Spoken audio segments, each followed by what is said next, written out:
Un'attività criminale che andava avanti ormai dal febbraio 2018 e che vedeva come acquirenti diversi soggetti, anche della zona, che andavano presso l'abitazione dell'indagato ad acquistare sostanza stupefacente. Aveva allestito una vera e propria bottega della cocaina nella sua casa di San Martino di Lupari, il 42enne Andrea Bertoncello, in carcere con l'accusa di spaccio a 2 palazzi di Padova.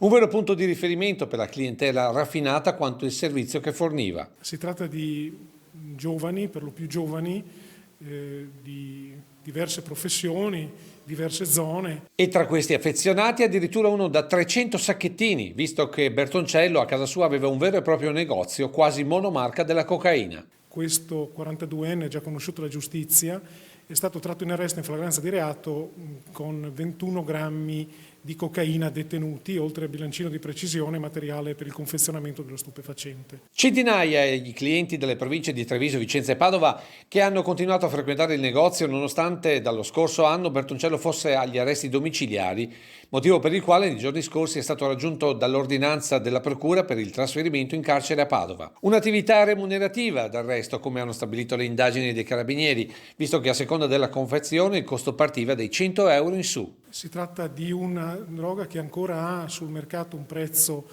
piuttosto importante a dose, quindi pertanto è accessibile a una determinata fascia, ma sempre di più però stiamo notando che l'età degli acquirenti si abbassa e quindi queste attività di contrasto si rendono oltremodo necessarie. Dai 20 ai 60 anni l'età dei clienti e tra questi la maggioranza sono giovanissimi, per questo è forte l'impegno dei carabinieri di tutta la Marca. Già anche in epoca recente, in ambito del Comando Provinciale di Treviso, sono stati effettuati diversi provvedimenti di arresto che hanno appunto stroncato sul nascere quelli che potevano essere canali di approvvigionamento per giovanissimi.